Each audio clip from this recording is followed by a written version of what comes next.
I can't do it. Okay. We'll do it live. Okay. No. We'll do it live. It. Do it live. I'll write it and we'll do it live. Thing sucks.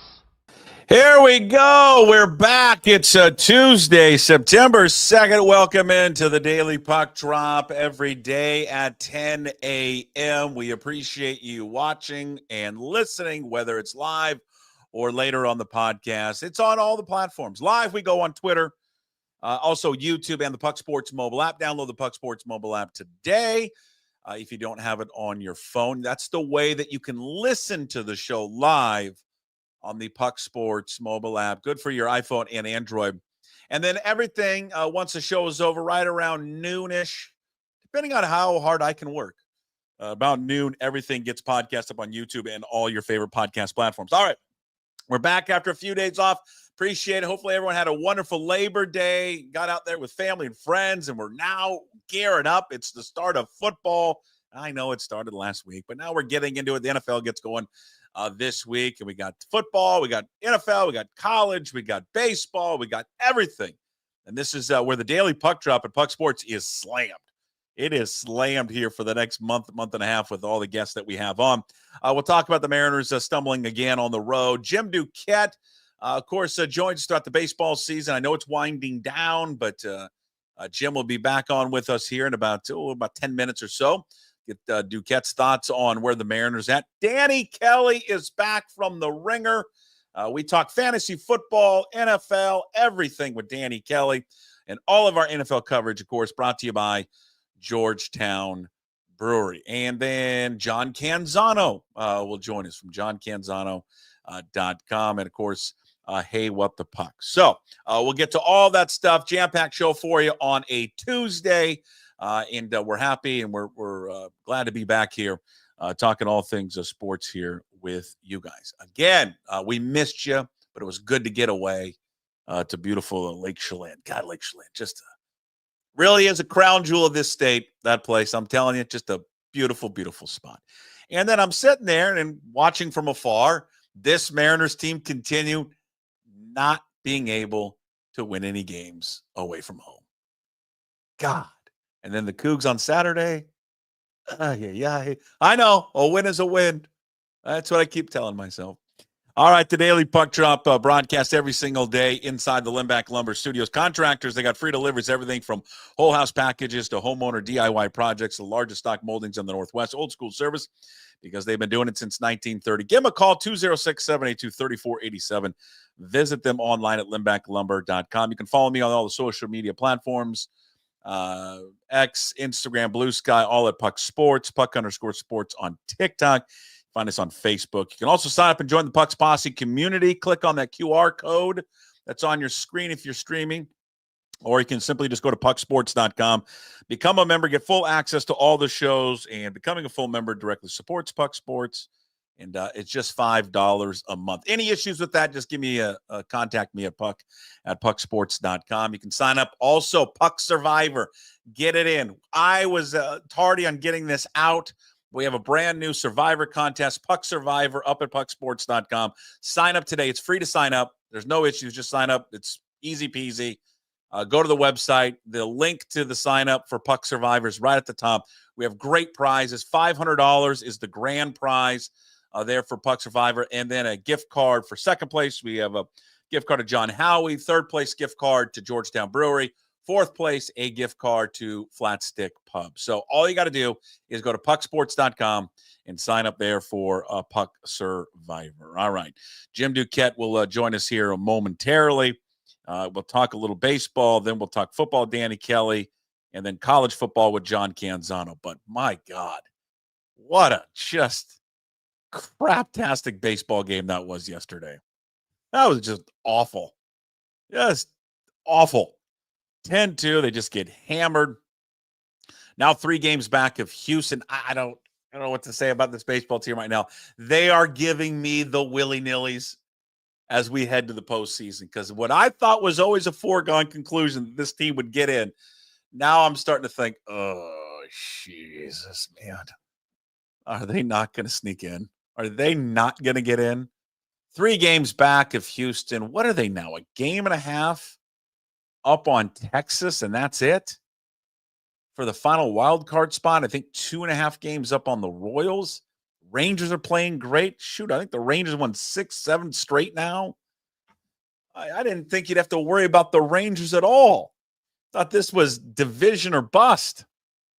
73 and 65 now. They've lost 14 of their past 20 road games, 8 of their last 12. They continue to just disappear on the road for whatever reason. We've discussed this with all of our baseball guests, from Duquette, which I'll ask Jim at the very beginning. The hell, why can't they win on the road? We'll cover it. We've covered it with Bill Kruger. We've covered it with Ryan Divish. They just aren't good on the road. They just haven't been good on the road all season long. And in particular, these pitchers have just been awful. And Luis Castillo, and I'm at a loss for words with Castillo.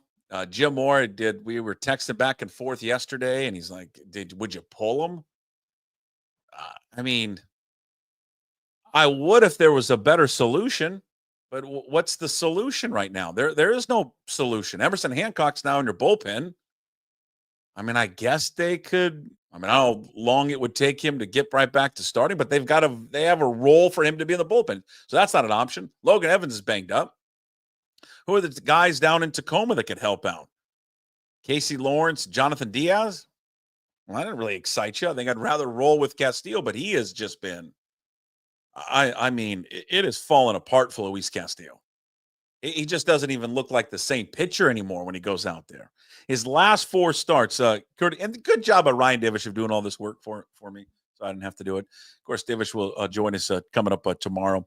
Last 4 starts, 19 runs on 30 hits, 7 walks, and an ERA of 10.06 for him. That is just, I mean, this is awful.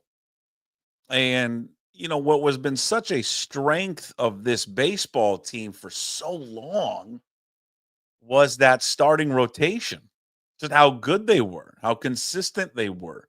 And then you couple it with the bullpen. But my God, it has just been lack of consistency, lack of everything from that unit. Injuries have played a factor into it. Castillo probably getting, a little bit longer in the tooth. Velocity being down, although the velocity wasn't that bad yesterday. I think it was like a 0.3 down. It wasn't like he was getting killed yesterday there with his velocity. So I'm not sure that was the biggest issue. I mean, had kind of been an issue there in the past for him. But, yeah, he just hasn't been good. I mean, a 10.06 ERA in those last 4. And yeah, I think if there were a better solution, for sure that they would probably look at giving him some rest. But it's just not a better solution for him. They got to roll with it. And what do we got now? 20, let's see, how many games are left into the season?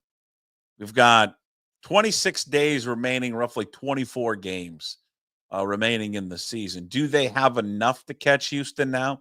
The good thing is they got 3 games coming up against them here in a couple of weeks. So, I mean, at that point, that's a must-win series. Hell, you probably have to sweep them now at this point.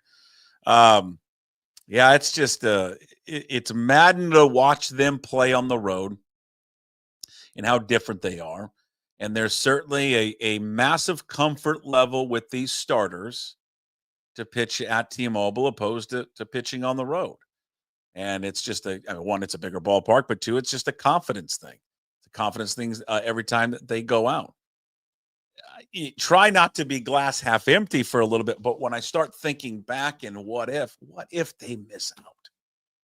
Oh my God, just a colossal F up if that happens. We'll talk more baseball. Reminder, Danny Kelly from the Ringer will join us to talk all things football as he does throughout the NFL season. Again, our NFL coverage brought to you by Georgetown Brewery. Then after that, we'll talk to John Canzano. All things first week observations of college football here on this Tuesday. But every Tuesday, we talk baseball from a national perspective with our GM, Jim Duquette. His weekly appearance brought to you by the one and only Flat Stick Pub. If it's fun you desire, it's fun you're going to get at Flat Stick Pub. It doesn't matter what the occasion is, whether it's date night, guys night, ladies night, or large group event, Flat Stick Pub's got you covered. They have 6 great locations across the Pacific Northwest, from Pioneer Square to Kirkland, South Lake Union, Spokane, Bellingham, and Redmond. All locations offer the best pub experience in Washington. 2 rules at Flat Stick Pub: drink local and have fun. Pretty simple. So if you like to have fun, love local beer, and great tasting food, make Flat Stick Pub your next spot. Visit them at flatstickpub.com.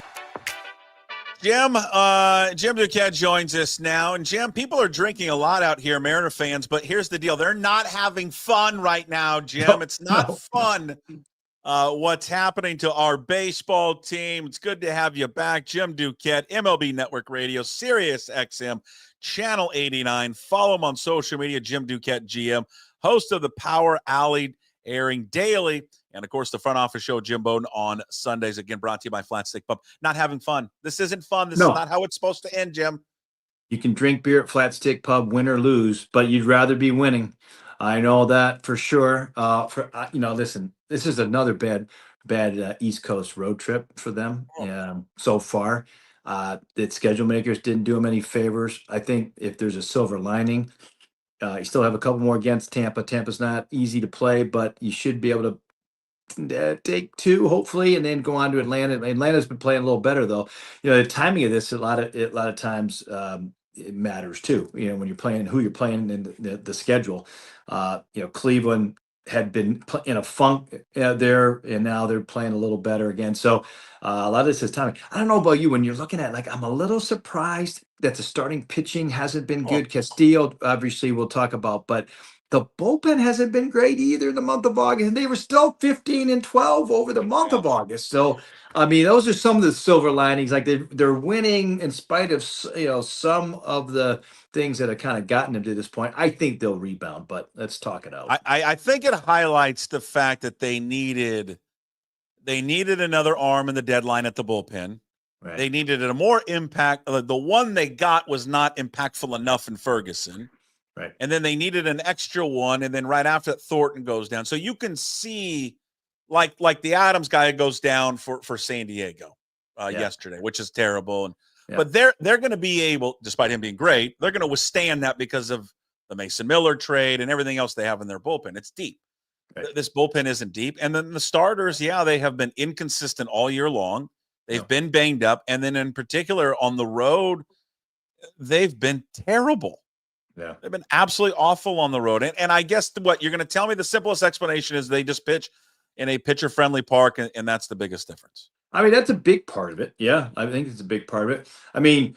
There's stuff, again, we're going off of what they've done in the past. But this has gone on long enough this year where it is a little bit concerning, and the expectation, when they go 6 or 7 innings on a nightly basis like they used to, and they got the high strikeout rates, and they were dominating, teams and pitchers go through down seasons. You don't usually see, a couple of them have issues at the same time with the way, at least certainly with the Mariners. I think, they've also had a couple of those injuries too that we've talked about in the past. So, it's a little uneven. And I felt, to your point, they had a lot to trade for and make up for at the deadline. Offense, they hit a home run there. They were a little short of the pitching, but they also expected their pitching to pitch, continue to pitch better. So I don't know. To me, it's a little bit of a head scratcher the way that they have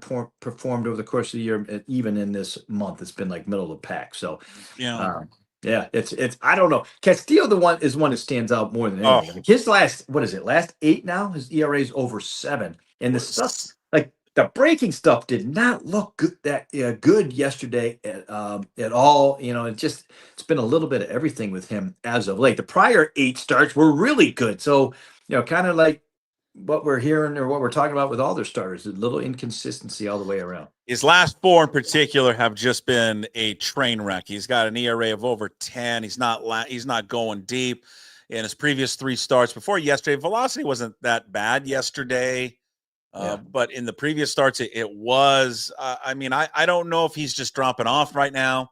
Age, wear and tear. I don't know, Jim, but he is clearly not the same pitcher. And I think it's led all of us to wonder whether or not that he should make another start. But Yeah. there really are no other options for them at this point. Right. And, usually, I don't know when their next off day is. They have one Thursday.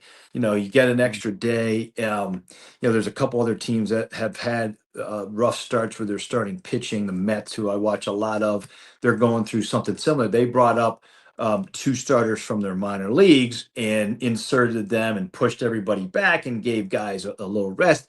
They could have considered that with Hancock, I guess, before they put him in the pen. I know they don't like to go with 6 starters, and I'm not suggesting it for a long period of time, but sometimes, like for me, Castillo looked like he was gassed. Like it looked like he just, and so, when the stuff's not coming out, sometimes you have a little bit of command issue, and it's late August. You can point to, one or two things, and usually it's workload. Usually it's, maybe he's a little tired. September, there are ways that, the weather gets a little cooler and you can turn things around in that month. But usually you're seeing teams kind of giving their starters a little bit of a blow, and just Seattle hasn't been able to do that. Side note, we'll go back to the Mariners. You brought up the Mets. Jonah Tong. I knew nothing of Jonah Tong at all. Yeah. Not one thing. Just saying, hey, they're bringing up one of their prospects, and they're all excited about him. Then I saw over the weekend, I'm not sure who it was. I think it's the pitching ninja guy. Yes. Who did the side-by-side comparison of his mechanics with a guy that everyone out here knows, Tim Lincecum, former Liberty High School star, University of Washington star. It is uncanny. They throw exactly the same way, and I'm going to ask a question. Forgive my ignorance on this one. Maybe he's already said this. Has he talked about Tim Lincecum being someone he looked up to? That part of it, I don't recall. I have to go back and look. There have been, and he has said that that he did use that, as part of his delivery and copying the delivery, and saw that. So yeah, in terms of that, like, from a pitching side of things, I do think he has used that, and that comp has been made a lot. It is amazing. From almost every single aspect of it, like his arm swing, when he takes the ball out of his glove, the way he throws, the way his head, tilts, when he lands, he's got this long stride like Lincecum used to do. He almost touched the ground after he had released it. Jonah Tong even does that. Like, it is a mirror image. The one exception, the ball doesn't come out of his hand quite as well as it did with Lincecum. Lincecum, was Cy Young worthy. So I always hesitate to make complete comps in that sense, but the delivery itself looks very, very similar. It's amazing. Okay. Yeah, it was incredible. And Pitching Ninja, for those who want to watch on social media, he shows the comparisons between the two. Back to the Mariners. Are they running out of steam? How worried should they be of the surging Rangers right now, who are only a game and a half back? Well, they should definitely be concerned of the Rangers. The only issue with the Rangers, they have 3 key injuries, right? So Semien, Seager, Eovaldi, all hurt. And, I don't know when they're going to be back. Seager's got the appendicitis, but I've seen guys come back, like Matt Halliday 12 years ago, came back in like 8 days. So I wouldn't rule out Seager coming back quickly. Semien, I'm not so sure about. Eovaldi's out for the year. So, like, those are 3 huge guys that they're missing. Now, I don't know how the Rangers have done it to this point without those 3, but they're hot right now. They absolutely can hold on. I don't think, though, at the end, I think I can see them fading. The team, I still think, this division is Seattle's to grab. I know Houston's got their reinforcements back and all of that, but man, oh man, if they could just take a couple games here on this road trip, and then they come home, they've been playing well lately. The Kansas City Houston series is going to really, that road trip is going to be huge. I think that it makes or break that's the make or break part of the season. Yeah, that's the season.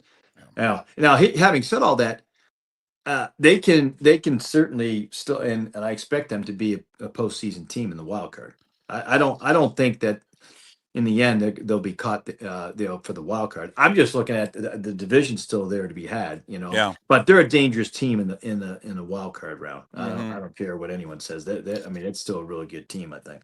And I think because I was talking with some buddies over the week, and I think there's a mix up, how they changed in the playoff format and all that. I mean, if they're the final wild card team, as it's projected now, they would play Houston in the first round, the 3 versus 6. And just a reminder for those, Houston gets all the home games. That's right. So they're all road games there. it's all road again for Seattle. And it's I don't know what it is, the travel, all that, but they just have not been good on the road this season, for sure. If they fail, I mean, what type of would you expect any changes if they fail and don't make the postseason? Boy, it'd be hard not to, right? Yeah. Like I feel like it, now they've operated a little differently than other organizations have, but and listen, I'm not suggesting it's anywhere near the same because the Nationals, as an example, made a change mid-season, right, with their general manager and manager, but they've had 7 straight losing seasons. So, with the Mariners, it's only been 1 postseason, so it's not that far different. Yeah, they've been over 500. Yes, their winning percentage is higher.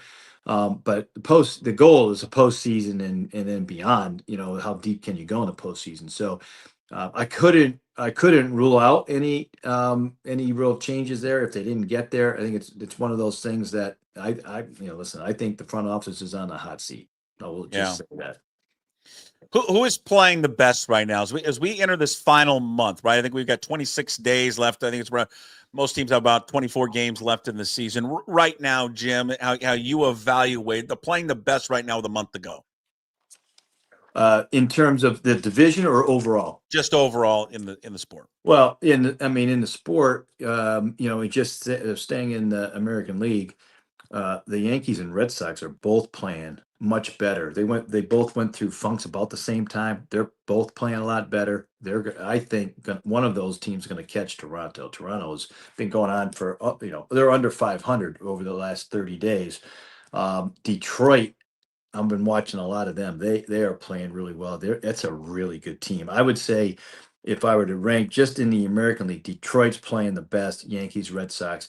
And then, in the National League, the Brewers, I don't know if you've had a chance to see the Brewers much, but that is a really, really good team. The Phillies lately have been playing really well. The Mets had been until they've been up and down. They lost 3 or 4 to the Marlins. So the Dodgers look like they've gotten healthy and they've separated themselves from the Padres. So in the National League, it's Dodgers, Brewers still, and the Phillies. Harry Ford, last thing for you. They called him up number 4 prospect in the organization. We've talked a lot about Harry Ford. We thought he was going to be dealt at the deadline. He was not. He's up now. Is he going to, what is the best case scenario for him? How should they use him now in the final month of the year? Well, I think they got to try to get him some at bats. I don't know how. It's really hard to do with Cal, obviously, but if you're going to give, like in September, and you and I talked about this around the All-Star break, but with Raleigh in the grind of that position, giving him an extra DH day doesn't hurt. You definitely can't take him out of the lineup, and he's not going to want to come out of the lineup. But I feel like with Ford, you could get him some at bats. As a catcher once a week, maybe, and maybe as a DH. We'll see how it looks. I mean, he was swinging about. I was just looking at him before we got on. His last 10 were pretty good overall. He's obviously had a good season and has shown a ton of power. But I mean, he's a guy that has a good on base that you'd want him to be in the lineup if you can. But I think it's basically a player like that. You get him at bats wherever you can. And if he's swinging it well, keep him in the lineup somehow. But it's not going to be at the sacrifice of Cal Raleigh. And let's not forget, Raleigh's playing for an MVP too. So getting to the postseason is one. If he can ever get them, to win the division, to get the help carry the Mariners to win the division. I've talked to a lot of people. I think they would cast their vote Cal's way. So there's a dual thing here with Raleigh. He's got to play for the winning for the Mariners, but he's got an MVP Yeah, in his grasp almost. And he's playing almost every day now. They're not even giving him days off anymore. Jim Duquette with us every single Tuesday. You can listen to him daily, though. MLB Network Radio, Sirius XM Channel 89, the Power Alley, which airs daily. His show on Sunday with Jim Bowden is the Front Office Show. That's on Sundays. And again, you can follow him on social media at Jim Duquette GM, and he is brought to you weekly by the one and only Flat Stick Pub. All right, the season's winding down. We hope it doesn't end in September for the Mariners. It can extend into October. Jim, we always appreciate the visits, and we'll talk to you again next week. Talk next week. Thanks, Buck. There he is, Jim Duquette. Again, Jim Duquette, GM, our GM here on Puck Sports and the Daily Puck Drop, talking Mariners and just their woes right now on the road, and that series coming up. I mean, the Royals and the Astros is just going to be September 16th through the 21st. Ladies and gentlemen, that's your season right there. Right then and there. Two teams, one team you're chasing, a team chasing you there in the Royals. All right, we go from baseball now. The rest of the show, we go all football. Danny Kelly's back with us for another year. Again, all of our coverage of the NFL brought to you by Georgetown Brewery. We talk with Danny. I caught up with him earlier today. We talk fantasy football. We're getting you ready for your drafts. If you haven't had your drafts yet, we talk a little Seahawks expectations for the upcoming season. But it's good to have Danny back on the show. Of course, you can catch Danny and all of his work up at the Ringer. Here he is, our weekly chat with Danny Kelly from the Ringer. Drink Georgetown Tavern Beer, your new locally brewed domestic-style lager. 4.2% alcohol. Cheap, good, local. Summer break is over, Danny Kelly from the Ringer. It's over. Now we're into football. And Danny Kelly is back. The NFL is back. So is Danny Kelly, senior staff writer, of course, Ringer Fantasy Football Show, Ringer NFL Draft Show, Fantasy Football, .theringer.com.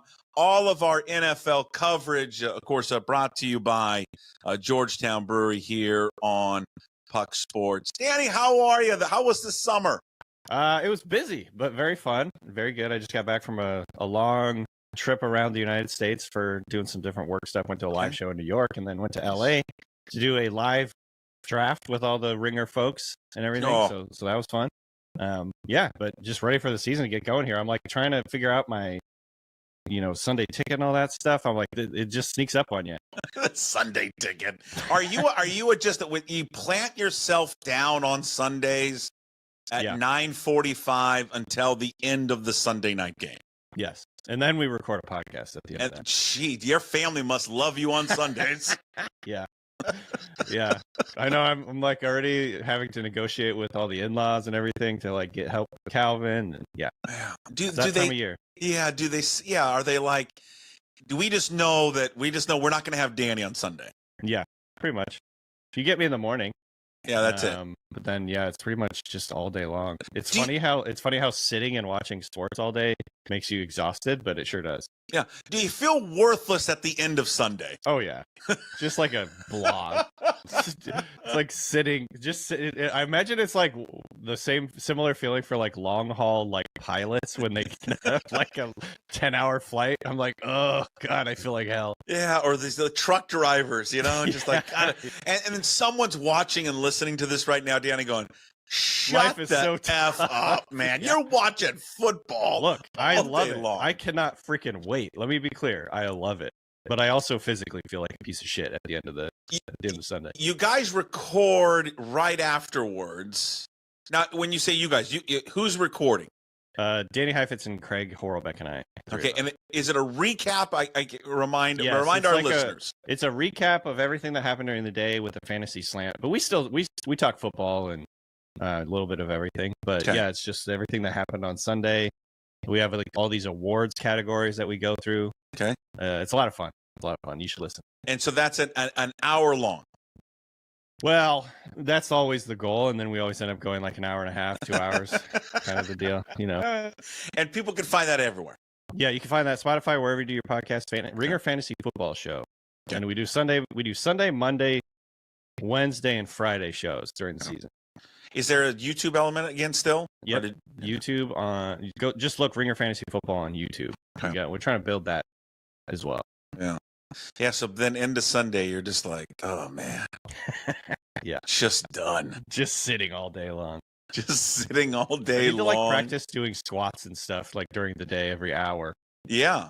Something like that. Are you watching? We're going to get to fantasy football advice from Danny NFL Topics in a second. All right. Calm down. Do you do the red zone, or are you watching, like, you have the Sunday ticket, you're watching games, like I watch entirety? games personally. I appreciate the product the red zone is, but for my job, like, I kind of have to know what's going on in the games. I find it a little bit harder to follow if I'm watching red zone. So I literally have 3 screens in front of me, and it's awesome. Every game that's on is on the screen, which is not like the easiest thing to follow either, but at least it gives you an idea of like the game flow. That's why Sunday ticket. I find it hard. I'll be honest with you. Mm-hmm. Like when you have like the 3 TV setup, or the like on Quad Box, if you have Fubo has it, and YouTube TV has it, where you can watch all 4. I can't concentrate on all 4. I'm like, I'm looking around like I'm such an idiot. I need like the one game. It's funny. Like I'm into just one game and that's it. That's I've all this stupid brain can handle. It's like this is a classic example of like where we are in the world now, where it's like our attention span's like 0 essentially. Right. I have to force myself to like watch one game as soon as the snap is being snapped, because I'm like too often like watching like half of the snap and then looking at something else. I'm like, I have to force myself to focus on this one play. It's I don't know if you're a college basketball fan, but one of the worst things that ever happened to college basketball, and there's a parallel here to the NFL, the red zone and Sunday ticket and all that, is when that used to be so much better when CBS had the one game during the basketball tournament, and then they would show you that one game, like, all right, now we're gonna leave Utah, we're gonna go to Charlotte. We've got bonus coverage between UConn and Virginia Tech. Final 3 minutes. Here's Spiro Dides with the lady. You go there, and now that you got all these channels, all the games, I can't watch any of them because I'm like, one's over here, one's over there. Yeah, I'm with you. It's and then you're looking at your phone. Yeah, you got to turn off your medium screen and look at your small screen. Yeah, it's tough. But this is the sacrifice we make, Well, and you know what? The sacrifice that you make, it benefits so many others. Sure. And they're so happy over what you do. Yeah, sure. I tell myself that. Yeah, that's good. All right, so you just had a draft. Yeah, we like resurrected the big Ringer Fantasy League with all the bosses and everything. Okay. Phil Simmons, Sean Fennessy, Mallory Rubin, House, Sal, everybody. Okay. And so that was really fun. We did that live on YouTube, so you can go watch the live stream if you want. It's really funny. And Van Lathan was there. It's just like a big motley crew of people. I think my team's pretty good. I'm feeling pretty good about it. And we drafted. We did a new thing where we draft our punishment for last place. So if you get last place, there's a punishment, but we realized that it's going to be hard to get our bosses to do some of these punishments that people were suggesting, so they get to draft which one they're willing to do. Okay. So that was one part of it. Do you have, and you've determined that yet or not? Yeah, we have determined that. I drafted, if I lose, hopefully I don't lose, but if I lose, I'm going to have to do shave 2 slits in my eyebrows. Like Vanilla Ice style, or whatever. Sure. but what people don't understand about Danny is that's what he wants to do. He's always been wanting to do that. So this is no punishment my at all. Punishment is I get to look cool as hell. Fine, yeah. Punishment, I got to put a tramp stamp on. Yeah. Oh, that's a good idea. Actually. That actually would be a great idea. It's funny, and in the league that I am in, in a couple, but the one that I've been in the longest with college buddies, we've never had there's no punishment. Yeah. We just play for money. Same. I think punishment is both good and bad, because it ups the stakes, obviously, and then you have a skin in the game until the very end. You don't want to get last place, even if your team is middling. Right. But also, I don't like it for some reasons, because then people, instead of shooting for first place, they're just trying not to get last place. And so there's different strategies you can use, basically. And I think you should be just going for first place. Like the whole Ricky Bobby thing, you ain't first, you're last. That's kind of how you should play fantasy, probably. Yeah, it's money. Green speaks to me. Sure. All right, that's what I like. Sure. So how many leagues are you in? Last year I said I was in too many, I think. Finally admitted it, and then I joined 4 or 5 in the off season, so I'm up to I don't even know at this point, like 27, double digits, 27, 27 leagues, Danny. I mean, that's not all redraft leagues. Most of them are dynasty. So I'd say like 75% of that is just dynasty leagues where you don't have to do a whole lot. You do a rookie draft over the summer, you set your lineups, but you're not, you're not like doing everyday waivers and all that stuff. I'm probably in like, let's see here, 7 or 8 season-long leagues. So not ideal. I did a guillotine league for the first time, which is a fun way because like if you lose any week, you're out. Your season's over. Okay, so yeah, I'm not familiar with that. So it's called a guillotine league. Matthew Berry actually just started a company doing guillotine leagues, and yeah, if you lose any given week, so there's 17 teams, I believe, in a league, and if you lose, you're out, and the last man standing wins. It's really fun way to do it. Oh, so like Survivor. Yeah, essentially. Yeah. So it's fun. Damn, that would be. Gee, you work. The anticipation to all of it, the draft, and then week 1 you're out. I'm actually really worried I'm going to lose because I accidentally auto drafted Joe Mixon relatively early. I was just like, I was busy and I missed my opportunity to draft, and I was an idiot. And so, yeah. Okay. Well, you've got plenty of people want to know. We're going to get into the Seahawks expectations, NFL stuff, surprise team storylines and all that. But let's start first with fantasy because I know, at least for me, 2 of the leagues that I'm in have drafts coming up on Wednesday. And I would assume a lot of people have drafts on Wednesday, day before the regular season. Today, a lot tomorrow. I'm guessing people getting in before the wire. So what's your advice? What's your elevator pitch advice to those getting ready for a fantasy football draft? Draft really good players that aren't going to get hurt. Who's the guy consistently going number 1 right now? Jamar Chase. Okay. I feel like I've seen Chase go first most of the time. Okay. And it's funny because we're always playing whack-a-mole with like who's going to be the biggest superstar of any given season. It's like Jamar Chase won the Triple Crown last year. Probably not going to do that again.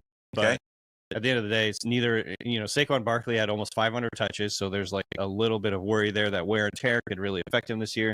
Jahmyr Gibbs, I'm just going down our ADP right now, our rankings. Jahmyr Gibbs playing in a timeshare in an offense that doesn't have Ben Johnson anymore. So there's question marks there. Bijan Robinson, question marks with the Falcons offense in terms of like what Michael Penix is going to give to them and how many touchdowns they're going to score.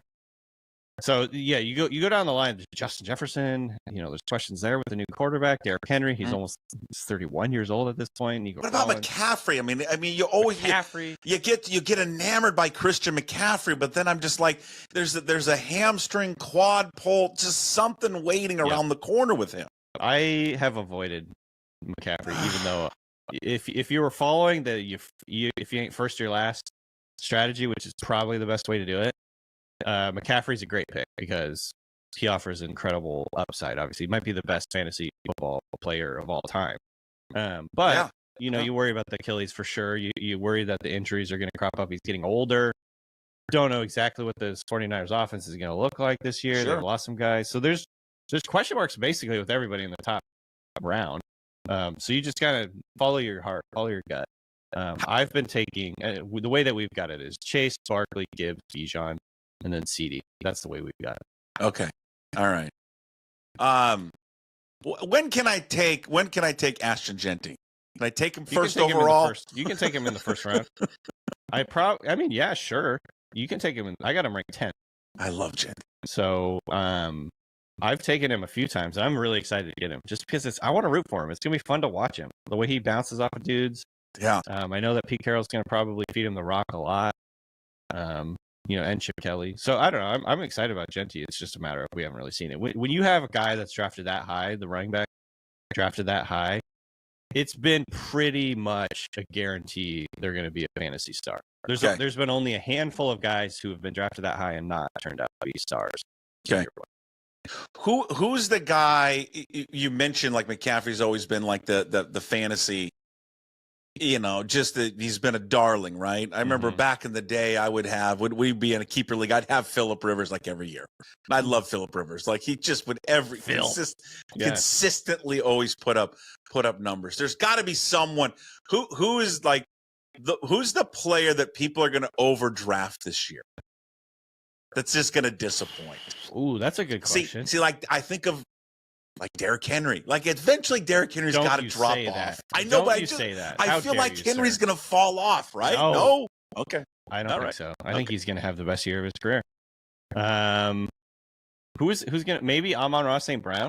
He's been such like a staple, very consistent, getting a ton of volume every year in and year out. I'm a little worried about the offense and what the environment's going to be like in Detroit this year because of the switch from Ben Johnson to John Morton, I believe, unless I'm getting mixed up. And it's just like we don't really know what to expect from him. It's just a new offense. We've seen Goff go like down the tube without like certain offensive coordinators. Like he early on in his career, John Morton is offensive coordinator. We've seen him like fall off multiple times in his career, like lose his confidence, and I'm a little worried that might happen this year. Also, there's like a lot of hype around Jameson Williams, who is a freakish athlete and superstar type player. So I'd say maybe he might disappoint relative to like where you're drafting him. I'll tell you the guy I always overdraft. And maybe you're going to say, because I think in your guys' rankings, you have him in the top 20. Actually, I think you have the one I'm looking at is at number 20. Yeah. And this is in the half PPR all positions. I always get enamored with Jonathan Taylor. Yeah. Every year. That's a great answer, actually, too, because in terms of talent and ability, Jonathan Taylor might be one of the best running backs in the NFL. Yeah. But man, this Colts offense, what do we expect from this Colts offense? I have no idea. Daniel Jones. I don't know if I'm happy or sad that obviously I wanted to see Anthony Richardson play, but for everyone else in the offense, Daniel Jones is probably better, I think, but also maybe not. I really don't know. Daniel Jones might just suck, and that would not be a big surprise. So, yeah, they might not score very many points is the problem, and then you're like talking about a guy who gets a lot of first and second down carries and not much else, not many touchdowns. Why is Lamar Jackson so far down? I mean, is it just because quarterbacks in general are? I mean, I get that, but but why? Well, I would say, look, quarterbacks are as high as they've ever been in terms of in single quarterback leagues. For a long time, the strategy was the sharp strategy was, and where you could really get an edge was to draft quarterback really late round quarterback. Yes, my buddy JJ Zachariason, that's like he kind of wrote a book back in the day about it, and it was like a huge edge. And then quarterbacks started running a lot. Yeah. And now it's totally different because those dual threat quarterbacks, it's like having two different guys. It's like having a QB1 and an RB2 in one roster spot. So you're getting a 2-for-1.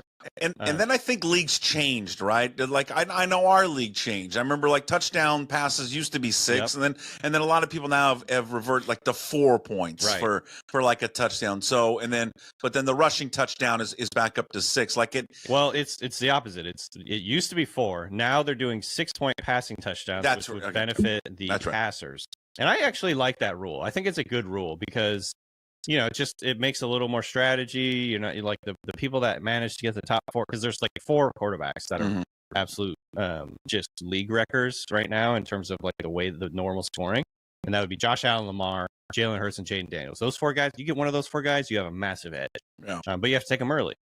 But yeah, the 6-point passing touchdown, I like that too, because then you got guys like Goff or Dak or Stroud. It elevates their value, where if those guys throw 30+ touchdowns, you're really doing well. Yeah. So, I think right now there's some people that think the rushing thing is kind of like is stupid. Like, because like I think rushing yards are worth way more than passing yards, and rushing touchdowns are worth more than passing touchdowns. So you get like this huge edge if you're a rushing quarterback. Sure, I personally like it, but some people don't. So you can definitely adjust the settings. But the strategy still is in most of these leagues the running back heavy early. Yeah, I think like, hero running back, which is like grabbing a couple big time running backs early on. It's hard. It's good because they're so just scarce. The scarcity of like a 3-down running back these days, there's none of them. There's like 3 teams that give their guys 300+ touches or whatever. Not really, but there's very few teams that want to work those guys so much. And so if you get one of those guys, you have a big advantage. How do you when you look at, not like these guys will be drafted relatively high, you'll get them late. How do you look at like a situation with the Seahawks? Here's a team that's going to run the ball a hell of a lot more than they ever have, right? Yep. So then you're looking like, all right, well, let's get one of those running backs. But now I wonder, like, how much time How many carries are Walker and Charbonnet going to split? Right. Which will affect, when you want to take. Yeah. Obviously, Walker, you're going to take Walker before Charbonnet, but it's going to affect when you take him. Yeah. Walker, to me, he's been sort of one of my favorite guys to draft this year, just because I think he's one of the best pure. Again, it's sort of like Jonathan Taylor. He's one of the best pure running backs, I think, in the NFL. Just his ability as a runner, his ability to break tackles, explosiveness, all that. But I think he's been depressed. His value's been depressed because he's so injury prone. And it's something that he has to prove that, and obviously starting training camp with like a foot injury is not ideal. So my strategy has been to draft Kenneth Walker and then try and I'll reach a little bit for Charbonnet a little bit later, so you have that insurance. Because I think Charbonnet in this offense is also going, if he's the starter, if Kenneth Walker gets hurt, he's going to produce. He's going to be an RB1. He's going to be top 12 running back probably. And I'm starting to believe more and more in this offense in terms of like what they can do on the ground. They obviously look really good blocking in the preseason. It's going to be part of their identity again. Time is a flat circle. Seahawks are going to run the rock. You know what I mean? Like play ball possession. It's old school football, Danny. It's back. Hell yeah. Fullback. Establish the run, baby. Oh, fullback, the whole thing. Oh, they've got a fullback. Oh, they got man. And leaking out to catch passes. It's like I'm back, tailgating with my father underneath Nostalgia. the viaduct in our pickup truck, and then going into the Kingdome with a guy behind us 3 rows used to chain smoke. I mean, this is just that's a great image. Isn't it? I love that. It makes me like miss the 80s. Oh God, it's passing King beers down the rows. I'm pointing to something behind me here. I've got. This is a chunk of the Kingdom right here, baby. That's a chunk of it behind. Yeah. So behind for the audience not watching, Danny's watching. he's got a what's the hat next to it? Is that a Sonics hat? That's a Sonics hat. Okay, these are chunks of the Kingdom. It's very likely I got swindled and it was just 2 rocks. It's rocks from somebody's backyard, Danny. Look, I've had these my whole life, so I think it's real. I've had these for those like 20 are great. years. And it's like there's a little like thing that tells you these are rocks from. Biggest regret was not getting something out of there. I wanted one of those the chairs. Everyone got a lot of the chairs. That would be sweet. Yeah. I remember just the low light, the din, being in the Kingdom. If I really had some money, what I'd want was one of the pea troughs, and then oh my God, and put it like in a base, and then I'd, if you could, recreate a Kingdome bathroom with the pea troughs and then the circular hand washing thing. See, that is the dream right there. That's if I had money like to burn, I would redo the Kingdome bathroom. I have a question. How many people, because I had this thought one time, I remember walking into the Kingdome, where I thought the hand washers was where you pee. Oh, I saw people do that. Yeah, I mean, it was plenty of times. And it's like kind of weird because you're all facing each other. It's like, but whatever. And you got to step on the little thing to get the water going. I mean, it was fantastic. It was so much more efficient when you had the pea troughs. The troughs, yeah. You could just squeeze in there right next to someone. Yeah, just someone's putting their beer and then you look down, shoulder to shoulder, and there's so much just chew spit and then just chew in there. Oh God, I can almost smell it. That's good times. Give me a fantasy sleeper. Fantasy sleeper. Danny Kelly fantasy sleeper. Let's see. So one guy that I've kind of been interested in lately, it's funny to call him a sleeper now because obviously at one point in his career he was awesome, but Deebo Samuel for the Commanders, who is going right now, we've got him ranked at wide receiver 40. So he's going relatively low based on like the name value. Okay. But this is an offense where they just traded their starting running back. Obviously, Bill Krosky-Merritt, he's been a great story in his preseason. He's a rookie, undrafted rookie. He is certainly interesting this year, but like I think that they're going to utilize Deebo Samuel as like a de facto running back again, the way that he was used in that All-Pro season in San Francisco. Use him on screen plays, use him in the backfield, move him around. I think when they traded Brian Robinson, I think Dan Quinn even went on record and said like our offense is going to be, what was the word he used? Unconventional, I think. Mm-hmm. So to me, that was like screaming, Deebo Samuel is going to get the rock a lot. And I just think he has potential to be a huge value where you're getting him because of the way that they're going to utilize. Hopefully he's in shape and hopefully, he's explosive again, but it's a contract year. So that tends to help guys. What I love is I'm looking at the wide receiver list right now, and of your top two, you got Chase and Lamb and Jefferson, Nico Collins, and St. Brown round up the top 5. Number 11, let's go. Try hard. First one in, last one to leave the building. Ladies and gentlemen, Ladd McConkey. Coach's son, Jim Rat. Oh, Jesus. Just, deceptively fast. Actually, he's not even deceptively fast. He's just straight up fast. He's one of the most explosive. Just oozes football, Danny. Yeah, he just loves the game. My co-host Craig is trying to trademark this. He's been calling him Ladd McConkey. So I think you can even say it like McConkey, Ladd McConkey. No, I just can we get that on a T-shirt? Yeah, I'd support that very much. I love Ladd though. What a name! Oh, it's great. It's fantastic. Yeah. All right. So we got wide receiver. All right, quarterbacks. All right, give me the top 5 quarterbacks people need to keep an eye out for. The big 4: Josh Allen, Lamar, Jalen Hurts, Jaden Daniels. You can take those in any order. I don't care. Do what you want. After that, you got like a tier break, and you have Joe Burrow in his own tier. He's the number 5 quarterback. Okay. Past that, then you start to get into some interesting ideas and discussions. Patrick Mahomes, is the Chiefs offense going to like reignite this year? Because they've been pretty, like Patrick Mahomes has been a bad fantasy pick for the last like 2 years. Yeah. And then Kyler Murray, who I still stupidly believe in somehow. It's in a fantasy point of view. I don't know if he's a good quarterback, but I think he's going to run a lot. They've been talking about him running a lot. There's been talk of him doing designed run stuff, which gets you excited in fantasy. Obviously, finding a guy who's going to be a big part of the run game is huge. Bo Nix, Boomer Bo, or I don't know where you land on if you think Bo Nix is good or not, but he did have an excellent rookie season. Did he have a good fantasy season? Yeah. Okay. Yeah, he did, because he runs more than you think. He's a scrambler. He I don't know. He was like, I can't remember off the top of my head, but he was like in the top 10 in touchdown throws, which is kind of wild. Okay. And then he ran a bunch. And then this is the ultimate first or last choice, Justin Fields from the Jets, who, he could be hurt in week 3 and out of the running, and it would not surprise me whatsoever. He's definitely like a high variance risky pick, but Justin Fields, I mean, he could run for 1,300 yards. It would not surprise me. And he might be maybe not the quarterback 1, but he might be in the top 5 by the end of the year. Why do you guys look at your list? 16 and 17 surprised me. Why Stroud at 16, Herbert at 17? I think it's just a matter of, I think, we believe, I would say all 3 of us, my co-hosts and I, make these ranks. So I think all believe in TJ Stroud as a talent. We think the offense has a chance to make a jump again this year, or get back to where they were as a rookie. And with Herbert and Stroud, it's basically how many touchdowns are you going to throw? Stroud, I think, has some good weapons. It's not much of a run game.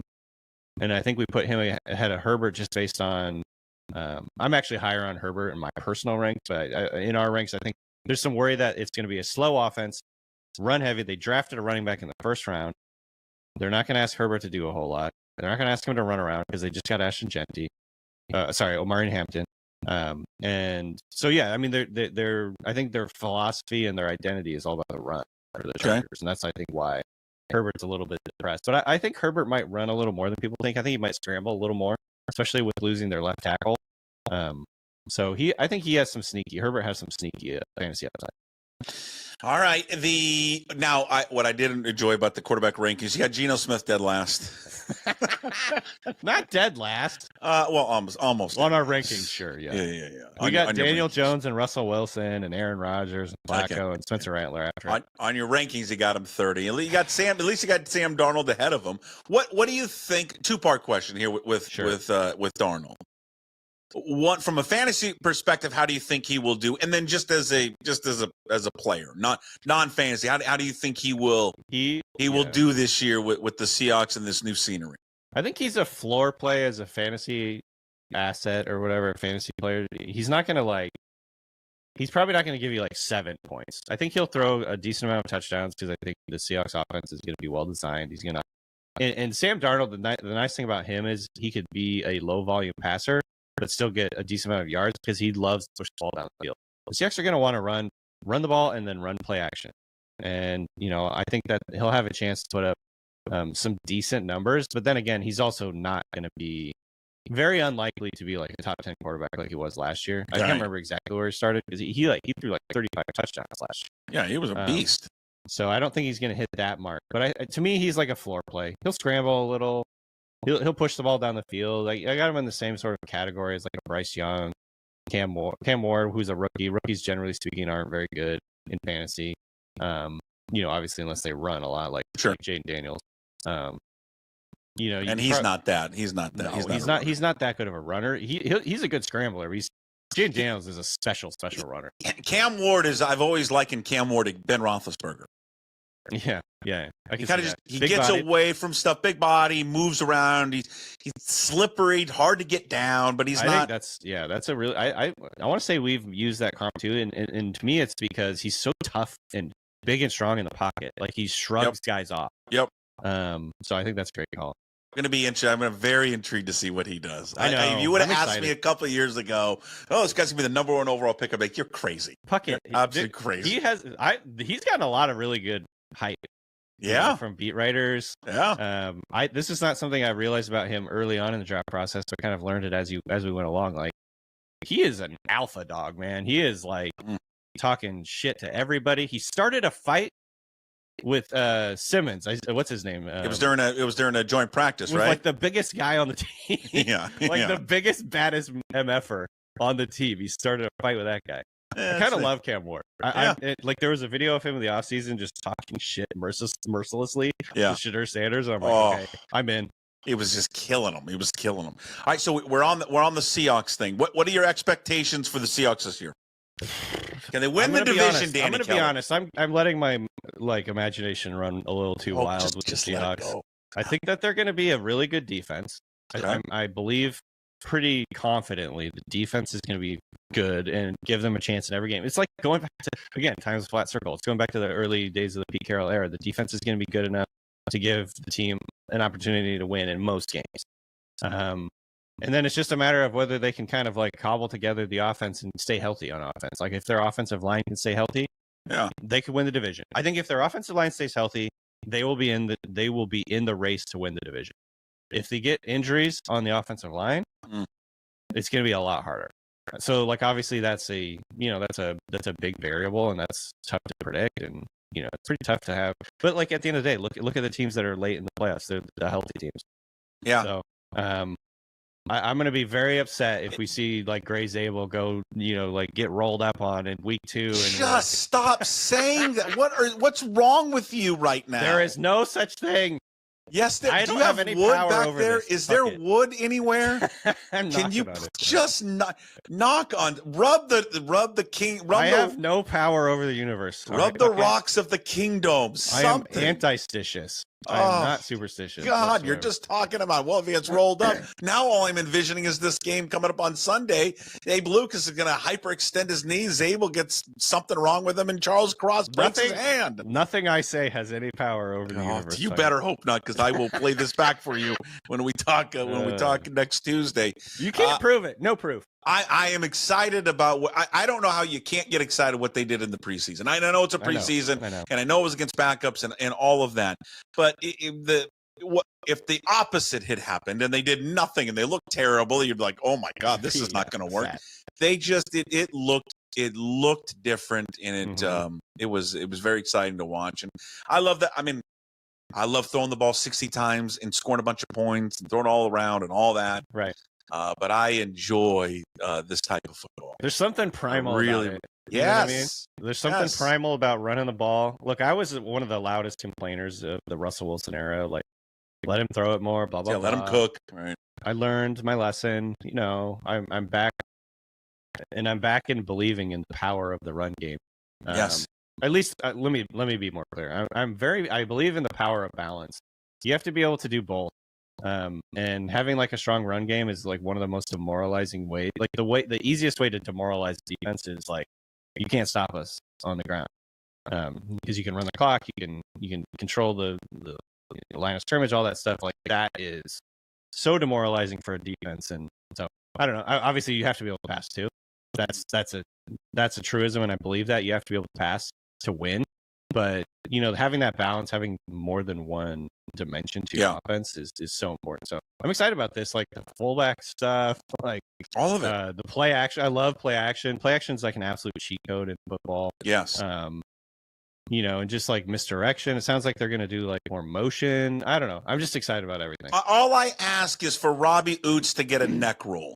If he gets a neck roll, like in one of those short jerseys. Yeah, and then the neoprene elbow sleeves. Oh, hell yes. The mud flaps. Oh wait, I think those are the really no. You know the ones sleeves. I'm talking about. They they're I don't know what they only. I think the only purpose was for the AstroTurf, just when you're not skinning up your elbows. Totally. No other use for it, but it's got to be the brand bike. And he's gonna not wear gloves. Oh, he's gonna have his knuckles. He's gonna have his knuckles taped. Imagine if a full Robbie Oots was wearing football gloves. I'm sorry. He'd be off the football team. I'm excited to have you back for another year. Danny Kelly, The Ringer, senior staff writer at The Ringer, theringer.com. Of course, one of the hosts of the Ringer Fantasy Football Show, Ringer NFL Draft Show. You can catch him all things fantasy football, fantasyfootball.theringer.com. What else? Give everyone YouTube. Your schedule for the week. Stop what you're doing right now and go hit subscribe on our YouTube channel. Is that what you say? Subscribe? Whatever. Yes, subscribe.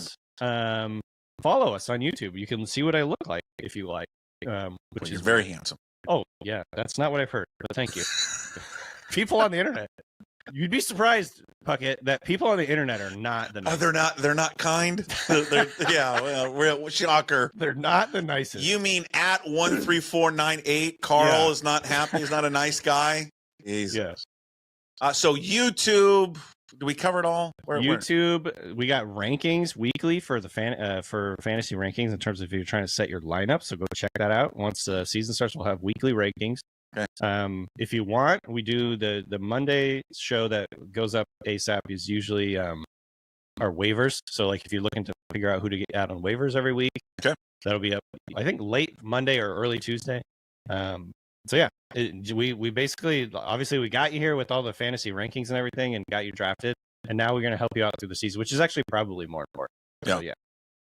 All right. Follow everything, every single platform. This guy is one of the best. Danny B. Kelly there on social media as well. And again, fantasyfootball.theringer.com. We talk all things NFL, fantasy, football, all of it every single week. Our NFL coverage all brought to you by the world-renowned Georgetown Brewery. Episodes with Danny every single Tuesday. Thanks, Danny. We'll see you next week. Thank you.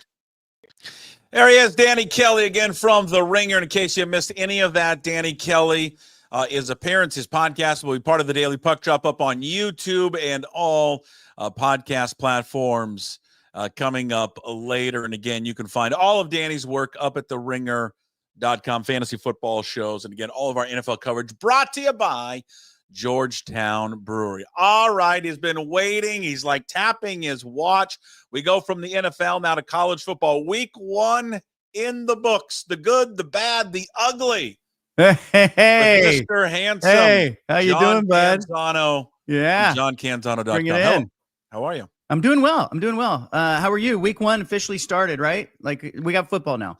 For real. We got football. Week 1 officially started. We're going to talk about all the Northwest schools. We'll look ahead to the national stuff, and we'll cover it all from Lee Corso from over there at College Game Day to last night to Bill Belichick's debut there as a head coach in college football, which was just a disaster. Let's start first, I guess, just the overall week 1 observations. We'll kind of take the overhead view from you because you're covering the sport. You got thoughts on everything, and then we'll kind of go through all of the Northwest schools and some of the other stuff we saw. Well, look, the scores are going to count. The games are going to count. But I felt like week 1 was a lot of waiting around to see which team was going to make the worst mistake, like which team was going to fumble 3 times, which team was going to have a really bad penalty, 12 men on the field. Oregon State had a bad penalty that killed them on the very beginning of that game. And so I felt like, the NFL, we have this preseason, this exhibition feel to it that works in the NFL. College football, we do not. So, a lot of these top 10 versus top 10 matchups were which team played a cleaner game. And I'm not sure that's going to hold up over the course of the season. And so very much like the NFL, where you had the Eagles or the Chiefs losing games or having a bad run of the season. I kind of wonder if there's coming back for this from Notre Dame, Texas, Clemson, some of the losers in the opening week. So I think it's going to be a journey. And we learned that last year with Ohio State. They lost 2 games.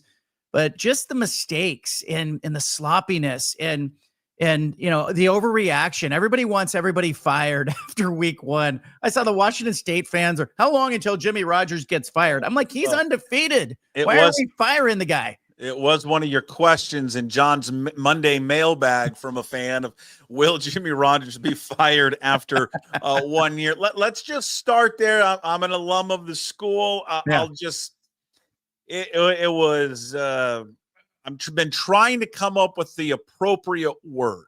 Yeah. And it was is lackluster one word or two?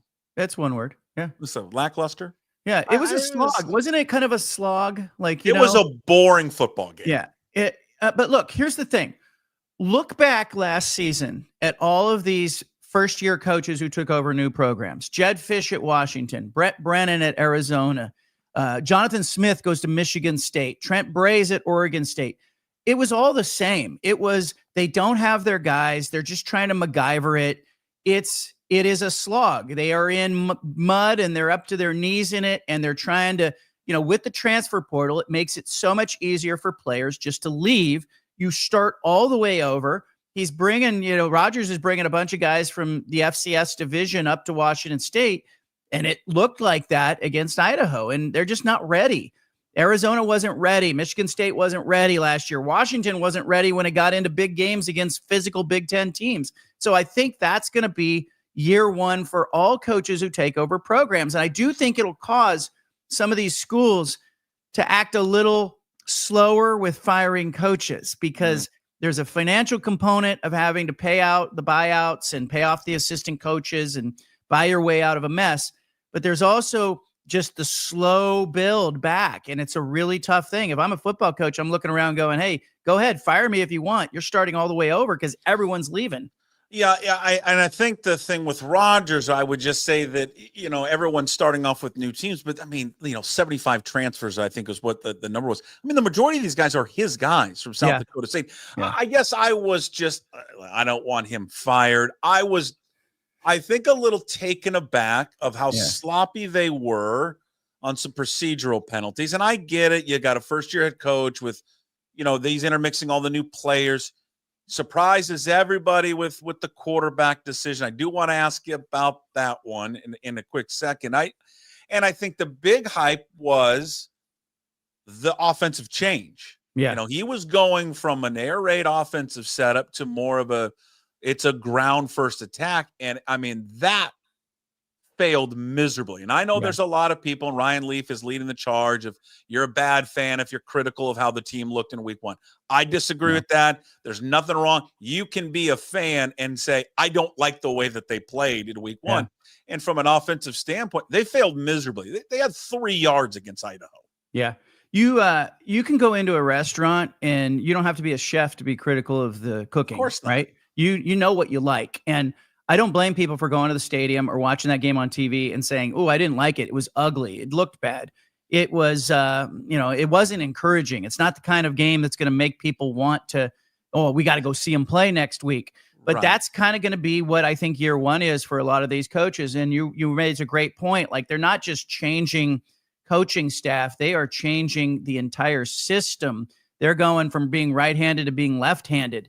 It's like lining up a tackle at wide receiver. You've just got some real inherent problems there, and they're going to see it, especially when they get in there against teams that are more physical. But I noticed something else too. Like, I think there's so much more to being a head coach than the rest of us realize.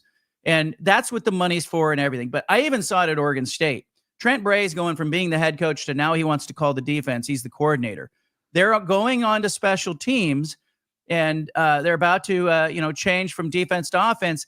He's kind of dealing with his defense as they come off the field, and they end up with a substitution penalty. That's where the head coach has to be kind of watching things going, wait a minute, don't run onto the field. We got 12 guys on the field. Somebody has to be on that. and they weren't at Oregon State. Same thing with the procedural stuff at Washington State. I think they're drinking through a fire hydrant right now. And I think, we don't understand the demands of the portal, recruiting your own roster. He just went through all of that. Who's your assistant, your administrative assistant? Who's the media guy? You're just dealing with so much that it just looked bad. It looked sloppy for teams that had coaches that were returning. And so I think, look, I don't agree with Ryan Leaf. I think you can be critical of it. Doesn't make you a bad fan. You have to have a high bar and set a high bar for your program. And when they don't get there, you need to call it out. Yeah. I don't hear anybody saying, I'm never watching a Washington State football game again. I just heard people saying, gosh, that was ugly. And if they could barely beat Idaho, who are they going to beat left on the schedule? Yeah, I mean, I think there's a great concern. Listen, there's a lot of fans that are just concerned, concerned where they're at, concerned where they are in the, the hierarchy of college football and, the disparity and the money gap and all of that. And where is that going to leave them? And there were a lot of people that were very concerned, despite the credentials of where he came from, because the last time they dipped their toes in an FCS head coach, that was Paul Wolf, and it was a disaster, an absolute disaster. And I think that there's some people that are like, okay, we'll see. And now we want to change how we've always been offensively, which I support. I mean, I like having more of a balanced team and being able to run the ball and all that and all that. But I just think that I was taken aback of the lack of physicality, how dominant Idaho was, their defensive line against the Cougars' offensive line. That was surprising. Now I want to ask you about the quarterback situation. Now, I think it's fair to put criticism on Jimmy Rogers from this standpoint. I don't know why coaches do this. I don't get it. Is it gamesmanship? What are you trying to prove? And I thought he got a little too cute this week with the or on every position. Mm-hmm. Like he was going to try and pull something over Thomas Ford. I honestly, and maybe it's too strong a word, a little embarrassing to do it against a team like Idaho too. I mean, it's a lower level team. I mean, I guess I would just say this. Here's my starting quarterback. Here's my starters. So what if you know? Mm-hmm. You guys go out and try and beat us. And I just think he got too cute with the whole Jackson Potter. I'm not going to tell anybody who the quarterback is. He even did the pregame interview with the play-by-play guy that, again, aired. I know they taped it like an hour or 2 hours before, but it plays 15 minutes before the game. He wouldn't even tell that guy. Yeah. It's like, okay, what are we doing here? Yeah, and I think it goes so far as to maybe damage the confidence level at a position like quarterback. I see sometimes coaches will do this, and I think, yeah, you're trying to play coy. But there is something like, the old mantra, confidence is comfort, comfort is confidence. I want that starting quarterback to know that I believe in him, and I will say that publicly. We're all going to find it out. And by the way, you don't really lose anything. Cal did the same thing. It worked out for Cal. Cal wouldn't let any reporters into any practices. They did all the scrimmages were private. We all knew who was going to start, though, because Justin Wilcox came out and said, Jaron Chiave Sagapolatelli is my guy. We're going to start a true freshman. Said that a week before the game.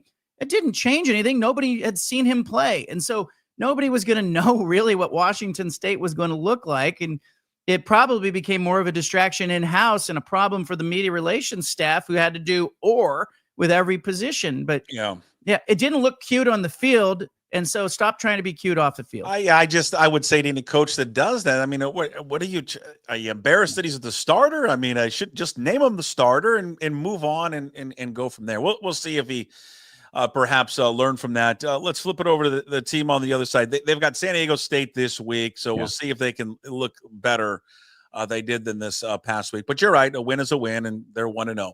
Washington, on the other hand, faced a very good Colorado State team, who the Cougars will see coming up shortly. It was a game for a half, but they pull away there in the second half. Coming out of the game, offensive line looked improved. Defense looked shaky, but the two primary playmakers, Damon Williams, who I know you're very high on, and Jonah Coleman, both looked the part. Yeah, you got the win. You're 1-0, and that's where you need to be right now. And it was a little tougher game for Washington than some of the other Big Ten teams like Oregon that played Montana State. And so I think, you should beat Colorado State, but we've seen Colorado State punch above its weight. So I liked it. I'm not too concerned about the defense. It was I'm looking for the big improvement between week 1 and week 2 that we saw from Washington. The overall physicality was better. It wasn't maybe as much of accelerated as I thought it would be, but they passed the eye test for me. And I like what they did in the second half. And I think, they demonstrated they've got better players than Colorado State, but let's see what they look like when they get in there against true Big Ten physical teams, because that's where they really failed last year. They got shoved around. They got put on roller skates, Puck, and they got wheeled around the stadium anytime they played a team that was really physical. Well, they're going to see it coming up shortly, September 27th at home against Ohio State. That will be a physical battle, and we'll get to Ohio State and Texas quickly. You brought up Oregon. Didn't seem to have much of a problem. Montana State pushed them aside. What were your observations of watching Oregon there in week 1 under Dan Lanning? Yeah, he played a lot of guys, and I thought that was interesting. We remember a few years ago he beat Portland State like 80 to something. They put a snowman on Bruce Barnum, and so he was content to win this game 59-13. Played a bunch of quarterbacks, let guys throw passes, let guys catch passes. I think there were 10 or 12 receivers that caught passes, 10 running backs that rushed. He just played a whole bunch of guys. They have incredible depth. It told me they've learned something from last year, right? First of all, they needed to get back on the football field after getting boat raced by Ohio State. They got embarrassed last year in the Rose Bowl. So it was good to see them get out onto the field and play a game, kind of officially put it behind them. They waited all off season. But then the way he coached that game told me he understands like this could be 14, 15 game season. And so he's just playing a whole bunch of guys, trying to stay healthy, and forget trying to put 70 points on Montana State. They could have if they would have gone pedal to the metal. They didn't in this game. And so I think they shut people down early. Dante Moore was good enough. Want to see more, but a lot of it was easy. It was just pitch and catch for him. What about, I'm going to go to Oregon State in a second. What about the verbal sparring back and forth between Dan Lanning and Mike Gundy? People don't know. Gundy takes a shot at Oregon saying they're spending $40 million, a year. We're spending something like $7 million. Lanning had heard it before from Kirby Smart, and it's like, hey, I don't know what they're doing over there, but listen, if in this day and age, you've got to spend, you got to spend to win. So it's a nice little subplot to the game coming up this weekend between the two. Yeah. And Gundy doesn't have his quarterback, right? So he's lost his quarterback. So he's in a real disadvantage. I don't know why you'd poke the bear here if you're Mike Gundy, because if we learn anything about Dan Lanning, when he takes something personally, you see it play out on the field. He took it personally that Colorado was trying to recruit against him a few years ago, and they pounded Coach Prime in Colorado at home. I think Oklahoma State has poked the bear here, and Gundy foolish. I also think it's absurd for a coach to say, hey, look, Gundy even said this. He said, maybe we should just play non-conference games against programs that are spending like we spend. Really? Like you just played University of UT Martin. Like that's who you played. And yeah, if we apply that, like Portland State played BYU, BYU spends like $50-60 million in investment in football. Portland State's budget is $4.8 million, has no NIL. So if we start doing that, who's really going to play each other? You have very distinct levels in college football, but Oklahoma State took this game because it wants Oregon to come back and play in Stillwater. And Oregon's going to play there. And Gundy, guess what? You're going to make some money. But I just don't know why he does this. It's not going to end well for him. I knew Oregon would win this game, but I kind of wonder if Dan Lanning now will tack on a couple touchdowns at the end just to be like, hey, you get what you pay for. Yeah, probably. I wouldn't doubt it. Oregon State, they're just, a lot of people, I was reading online, Beaver fans not happy about this one, 34-15. To Cal. Obviously thought it'd just be much closer, maybe even pull it out, but is starting to seem like there's a lot of people out there with Bray that they're not too confident that he's the guy there.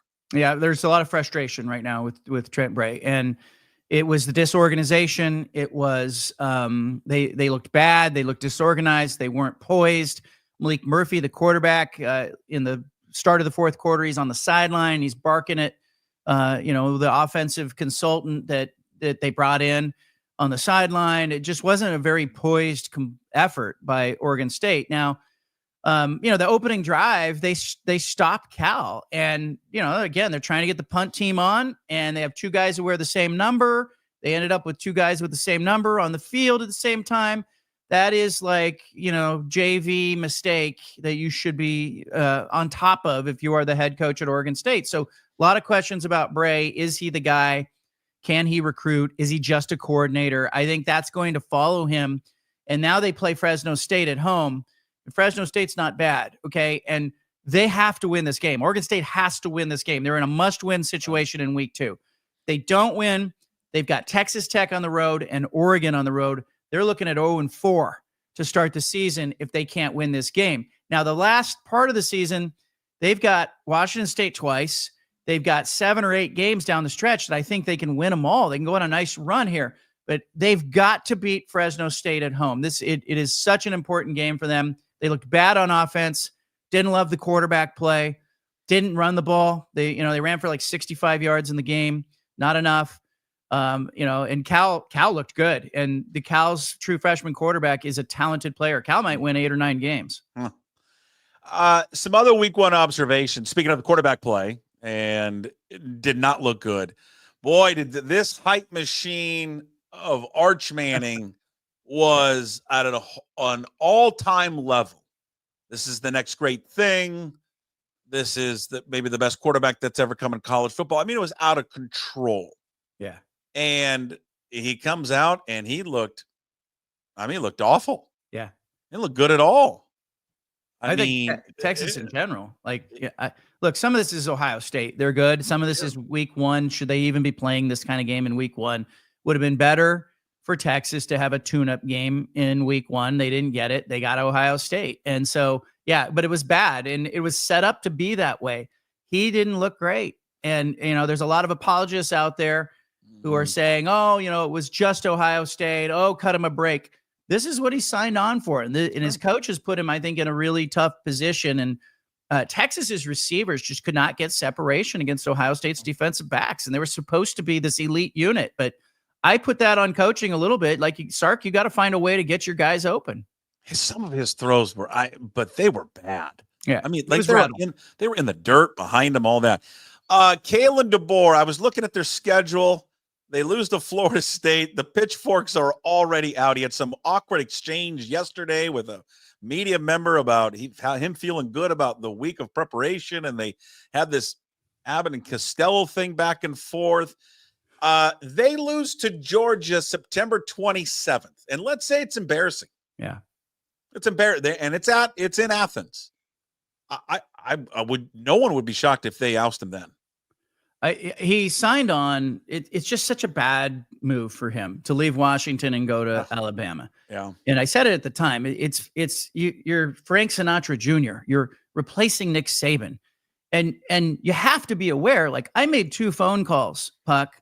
I called a coach in the Pac-12. I called a coach in the ACC. I said, why is Saban leaving Alabama?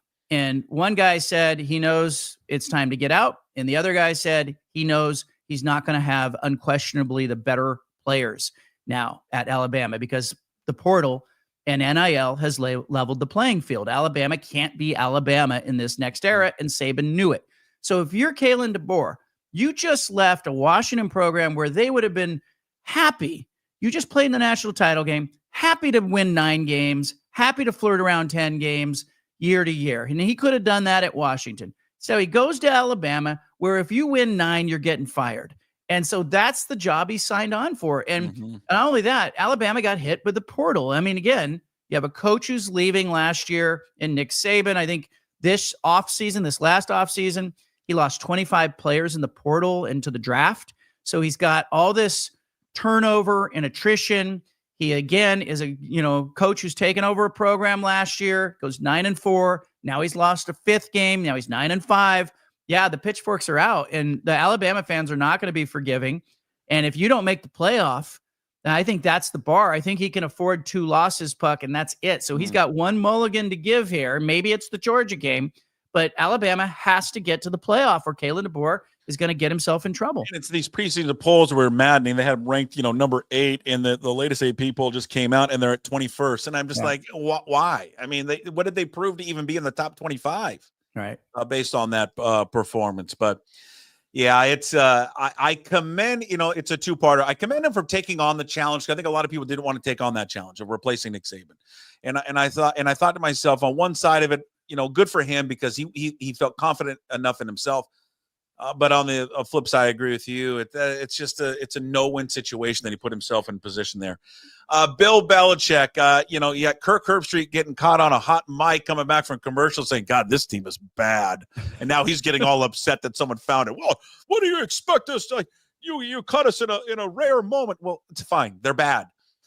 They looked awful. I hope this is a burning truck on the side of the road for Bill Belichick. It will be. The only way out for him was to look great and win a bunch of games out of the gates. And now he's got this schedule that has him playing 2 games in 5-6 days and 3 games in 13 days.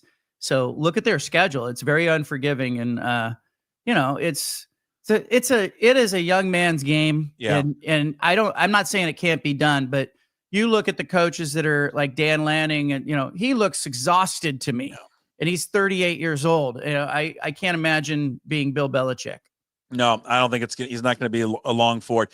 Lastly, give me Lee Corso's impact on college football. Well, I mean, the viewership of his finale was amazing. I mean, when you look at how many people tuned in, I think, we've watched in the last year sort of this progression from what college athletics used to be and college football used to be, and seeing characters like Lee Corso, who is a figure that I think transcends beyond, this coaching or whatever. He became a figure and an installment, obviously, on game day. And game day was it was a must watch during that era. It's not anymore. But I think Corso just connected with people. And I think it's almost like people were wishing an era goodbye as much as they were wishing Corso goodbye. Because I think a lot of people have recognized, as you see Miami beat Notre Dame, and you see Oregon spending the way they are and getting criticized for it and saying, hey, we have no apology for it, that an era and something has changed. And so line up how much you're spending on your football program and wave goodbye to Lee Corso and wave goodbye to college football. I mean, I think there was some nostalgia there that went beyond Corso's departure. Well, we're going to, I agree. We're going to wave goodbye to you. What do you got cooking at johncanzano.com?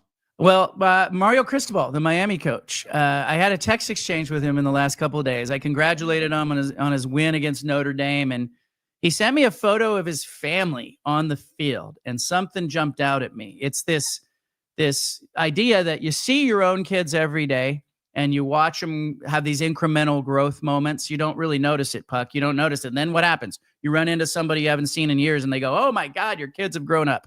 I looked at Mario Cristobal's kids and I was like, oh my gosh, has it been that long? And in 4 years, he has Miami now in this position where I think they could play deep into the playoff. Oregon could play deep into the playoff. Amid all the belly aching from a guy like Mike Gundy, you've got Cristobal and Lanning playing this new version of college football where it is very much about spending and what you have on your roster. So I sort of suppose, could we have Oregon and Miami play in the playoff? Could they play for a national championship someday? Is this what college football has become? You can read that now. It's up now.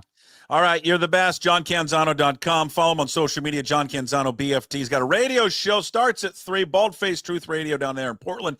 750 The Game. It's back. I love college football. It's even this dysfunctional version of it. I still enjoy it. Well, people are fired up, man. Whether we're going all the way or coach has to be fired. I mean, it's just that it's week 1 and the overreaction. That's exactly right. All right. We'll talk to you next week. Thanks, John. John Canzano, again, johncanzano.com. Read all of his work. Just a fantastic reporter, columnist, all of it. He joins us weekly to talk all things college football, Pac-12, Big Ten now, Big 12, just all things college football, which was a interesting first week there of the sport. LSU Clemson was good. Texas looked terrible against Ohio State. Washington, that's a good Colorado State team, by the way. Not surprised that was a closer game for the first half, but then pulling away. Damon Williams looked great, and Jonah Coleman's just a stud. And then for Washington State, and we're going to get to them just in a quick second with Hey, What the Puck. I mean, overall, one unit didn't look good. So we'll see if that can change coming up this week against the San Diego State. If you missed any of the John Canzano segment, it will be part of the Daily Puck Drop up on YouTube and all podcast platforms later today. We end Tuesday's show, as we always do, with Hey, What the Puck, brought to you by Restoration One of North Seattle. It's your restoration company. It lets you avoid the stress of water, fire, mold damage with their property restoration services. Locally owned and operated. Make them your first call on those damages to affect your residential or commercial property. 206-817-8917. Visit them at restoration1.com, North Seattle franchise. We brought this up earlier with Canzano. Jimmy Rogers' debut was not great. It just wasn't. And it doesn't make you a bad fan for pointing that out. Doesn't make you a bad alum. Doesn't make you bad at anything. I really despise some fans that just get so rose-colored, the color glasses on and cannot look or be critical at all about their favorite team. They did not look good. They should not have beat Idaho by 3. They had more talented players. They were sloppy. They were unorganized. The fiasco with the quarterback situation and the or at every position was embarrassing. And then they come out there and they look that way. You can do all that stuff and then come out and dominate a team. But when the whole, offseason was built on toughness, physicality, we're going to approach this style a little bit differently, running the ball, and you come away with 3 yards, fans have every right to be a little concerned of where the team is at. They got the win. That's good. It would have been even worse if they had lost. But it does, raise the antennas of, are we going through a potential another Paul Wolf situation? Because that's what concerns a lot of Cougar fans. Are we doing this again? Because the last time they did this, we know the results under Paul Wolf, and had the same type of, we're going to be physical, all that kind of, mantra that went into that new regime. We should see. And we're going to give them the season. And I know there's a lot of roster turnover and all that. I like the Jimmy Rogers attitude. I like how Jimmy Rogers goes about things, and I like how he wants to play football and how he teaches football. But week 1 was not good. And you know who else didn't think it was good? Who thought it was embarrassing? Him, because he said it in his press conference. So anyone that wants to be critical of how fans think that week 1 was embarrassing, then call out the head coach, because the head coach said it in his press conference right away. That's Hey, What the Puck, brought to you by Restoration One of North Seattle. Your restoration company lets you avoid the stress of water, fire, and mold damage with their property restoration services. Locally owned and operated. Make them your first call on those damages that affect your commercial or residential property. 206-817-8917. Visit them. Restoration1.com, North Seattle franchise. All right, big thanks to everybody watching and listening today. We welcome you back. Thank you to all our sponsors, Limbeck Lumber, also Georgetown Brewery. Check out their new tavern beer at your local bar, and Restoration One. Also, Flat Stick Pub. Today's Daily Puck Drop, find it up on YouTube. Subscribe to the channel. Also find the Daily Puck Drop on your favorite podcast platforms and up at pucksports.com. When you're there, sign up to become a member of the Pucks Posse. Just $5 a month. You support all the free content we do, plus additional bonus shows as well. You can find it all up at pucksports.com. We'll talk to you tomorrow. Wednesday's edition, Ryan Divish stopping by. The Old Crimson podcast, week 2 comes out, and our first official visit with Rob Staten from SeahawksDraftBlog.com. We'll talk to you at 10. Till then, as always, promise to be better. No shoes, no ties. Would anybody like to smoke some pot? Yeah. I was born to love you. I was born to lick your face. I was born to rub you. But you were born to rub me first. What do you need my address for? We'd like to send out a mailer. Mother of mercy, I don't speak Japanese!